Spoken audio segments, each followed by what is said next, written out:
What's up, YouTube? I'm at Nintendo Lover 33 on Facebook, And I'm at Chrono My Trigger on Dig. and we're the Otakus of the Night. Today we come with a very special video for you guys. We managed to get our hands on the Nintendo Switch 10 weeks before it came out worldwide. And today we're going to give you guys an exclusive review, our first impressions of the Nintendo Switch.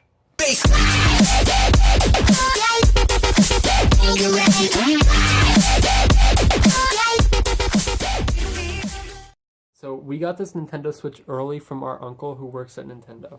He's a very great guy. His name's Paul Smith.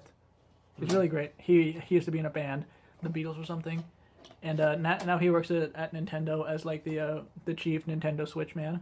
That's his title. So, you know, us being his two favorite nephews, even though we're not related, he decided to gift us a Nintendo Switch for us to review on our channel because he is such a big Otakus of the Night fan, and he really wanted to see what the public's impression of their new handheld / console would be. So, as promised, here we are. Thank you, Uncle Paul, for this amazing opportunity, and thank you to Microsoft for creating the greatest console God ever created. Without further ado, YouTube, we present to you the Nintendo Switch. Here it is. Drum roll, please.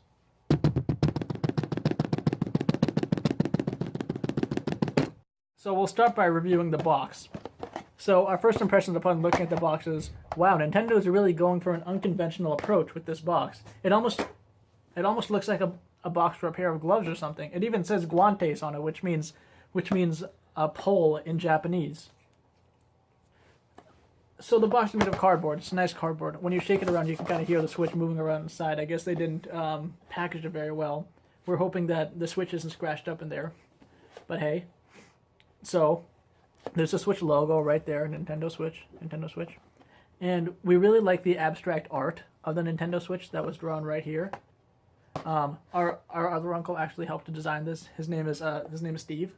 He's a really great guy, Uncle Steve. Steve Jobs. He's dead. Let's see. It comes with two pairs. One. They're talking about Joy-Cons. So there's one Joy-Con there's two Joy-Cons, and each of them constitutes a pair by itself because they're not pairs. And together they make one pair, and by which we mean two pairs. And it's the premium edition of the Nintendo Switch, which means that it's very special. And the gloves are an allegory to the hands-on experience that one will experience when playing the Nintendo Switch. Exactly. So. And how immersive it is. So on the back of the box, it says, it's a demonstration on how to use the Switch. As shown right there, you can use the Switch to wash windows. You can use the Switch to wash dishes. And I mean, talk about versatile, right? Nintendo really going all out with this. It's almost like it's a glove or something. And like it reminds me of that old Sonic 2 commercial in which they used it as a sponge to show the many versatile uses of Sonic 2. And back then they used to say Sega does what Nintendo don't, but I guess now we can say that Sega does what Nintendo does. The most important feature of the Switch is you can use it as a shoulder rest when you're playing Xbox 360. Yeah, of course. And as long as you're playing Call of Duty on that Xbox 360. And another thing that really stands out to us about this box is that its color. It's a nice yellow color, and we definitely like the color yellow. We feel like it goes really well with the Switch. Now we actually hate the color yellow because we're dark and edgy. Yeah. And yellow is bright and happy. Except for this one area right here, which is green, just like the Xbox 360, and that's why we love this little section right here. The Nintendo Switch logo is unbeatable because it's green. So we have yet to figure out what this M means up here, but we think it stands for Mario. Before we open the Nintendo Switch, we'd like to take a moment of silence to build up anticipation.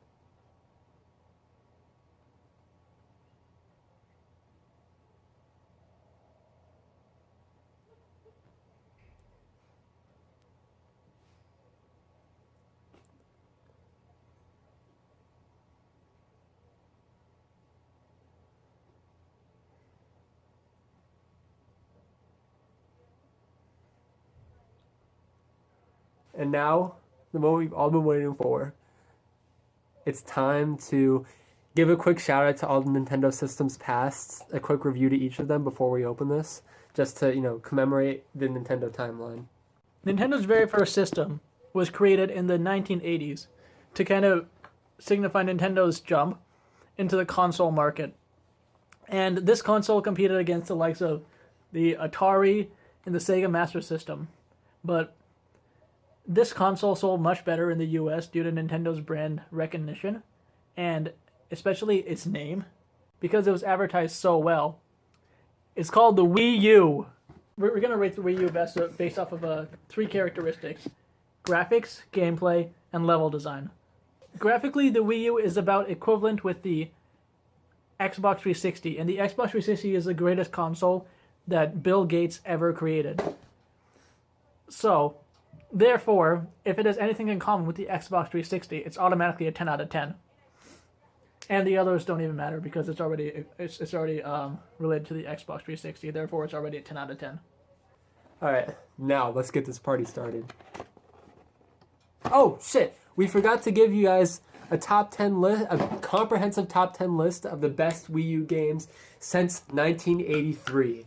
Number 10, Call of Duty World at War. Number 9, Call of Duty Black Ops 3. Number 8, Call of Duty Modern Warfare 2. Number 7, Call of Duty Modern Warfare 1. Number 6, Call of Duty Ghosts. Number 5, Dr. Mario. Number 4, Call of Duty Advanced Warfare. Number 3, Call of Duty Black Ops 2. What number are we on? 2. Number 1, Call of Duty Black Ops Declassified. Ow, YouTube. The moment you've all been waiting for. The unboxing. Wait, are we forgetting something? I think that we were going to talk about the Wii U's legacy on gaming as a whole. So we should probably do that first before we unbox this bad boy.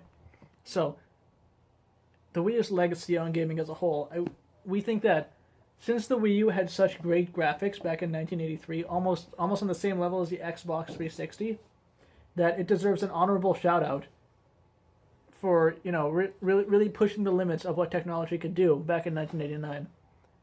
But unfortunately, since it's not the Xbox 360, it has almost no impact on gaming whatsoever. Without the Wii U, gaming would have died in 2011 with the release of the Wii U.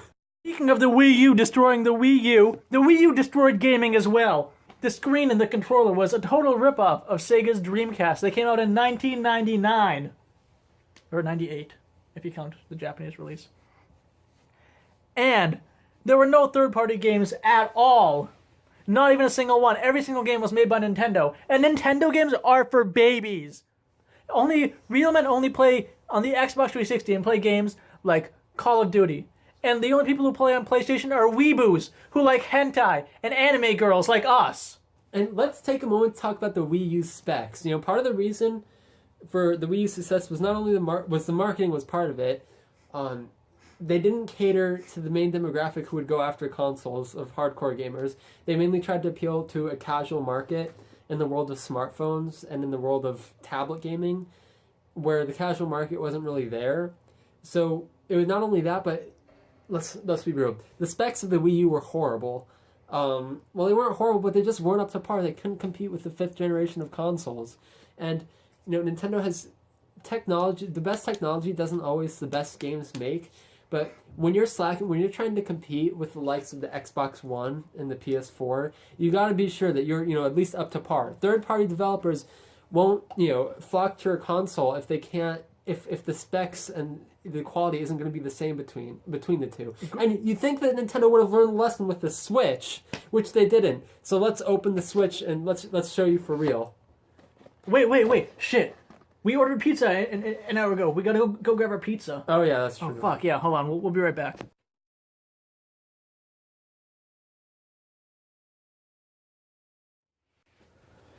Oh, man. I can't believe that pizza guy wouldn't take our $100 bill to pay for the pizza. It's really unfair what capitalism has come to these days. They don't cater to the rich anymore. They only cater to poor people who only carry around 20s. Connor, we know your pain now. We know your pain. The time you tried to buy a Snapple with a $100 bill and they wouldn't take it, we understand what you went through. But you know what? We can't just let the Wii U. We can't just let it down like that. The Wii U had some really amazing first-party platformers. You know, just some of the best of basically Nintendo's entire history. That, you know, without classics like Super Mario 3D World and Call of Duty Advanced Warfare 2, you know, it's like just the scape of gaming would have been totally different because those two games are massively influential. See, for example, take a look at this game right here called Danganronpa 2, a Wii U exclusive about a blue hedgehog who can run really, really fast. Titles like that are what really make the Wii U unique and the Wii U. No other system in the history of systems has ever had a game with a blue hedgehog that runs really fast, especially one called Danganronpa 2. This right here is our Wii U. It's a very special system released in 1972. And, you know, you can see that there was a screen on the controller. You got your buttons right here, you got your two analog sticks, and you got your screen. This can be used to play games. And, you know, Nintendo definitely falsely advertised how the Wii U was supposed to work. They said that the way you could play is that there was a console, and you could play games on the screen, and also on here, but we can only play games on the screen right here. And we're not sure why Nintendo falsely advertised so much like this. We're also not sure why it says Sony PS Vita on it, but there must be some weird marketing strategy in order to try to, you know, usurp Sony's PlayStation division. All right, it's time to open this box. But wait, let's take a moment of silence for the greatest gaming system that God ever created, the Xbox 360.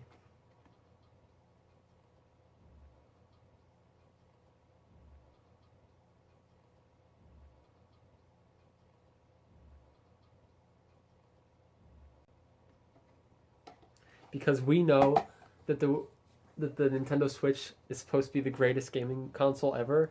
That, you know, I'm just like filled with excitement, ready to open this. But we just can't let the Xbox 360 become forgotten with the release of this next amazing console. Yeah, you know, we're giddy with excitement over this, but it's the Xbox 360 will forever live in our hearts, and this really only pales in comparison to the games that the Xbox 360 had, especially exclusives like The Last of Us, Uncharted, Super Mario Bros, Pac-Man. Stuff like that is what really made the Xbox the Xbox. Oh shit, the battery's dying. Oh my god. Fuck. Well, we gotta open this real quick. Alright, here's the Switch.